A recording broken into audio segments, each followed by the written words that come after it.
Now, what is the YGMG program?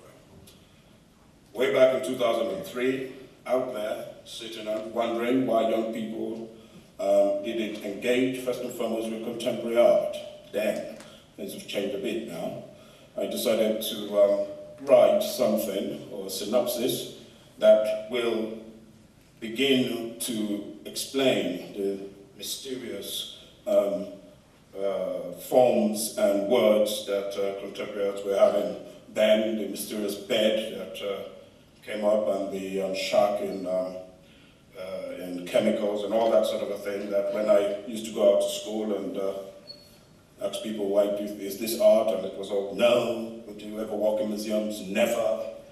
And I said all sorts of things about why that young people like yourself do not engage in museums. So I thought, well, let us see if we can create a program whereby we'll be able to actively engage young minds like yourself, YGMG, and all those who've passed through the program, tell you about the careers that exist in these institutions. And when I went round, it was a research that I did for 2 years, 2003 to 2005. When I went round to schools, where some of you have been recruited from, and asked in assembly sometimes when the sixth form tutor had brought you in, and asked, why don't you engage museums? Well, is there any reason why you don't go to museums? And can you give me your comments?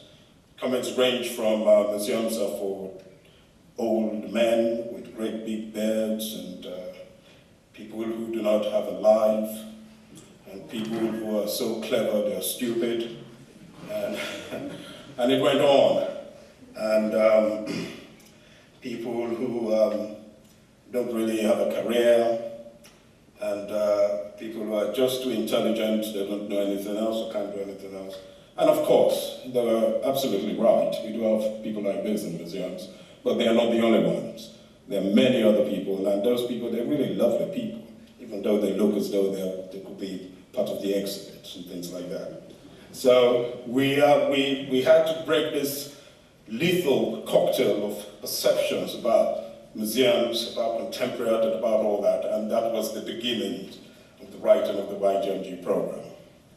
And thankfully, as we hear and as you see today, after trial, error, a lot of talking, a lot of engaging with young people, a lot of asking them, how will this help your career and all that, we were able to create a program that is still going strong, thank you, and very sustainable, and, as I hope, very fulfilling for the students that come on it. But that is a short synopsis of the YGMG program for parents who, and all our guests who are wondering what the YGMG program is. And in case anybody here doesn't know, it means Young Graduates for Museums and Galleries.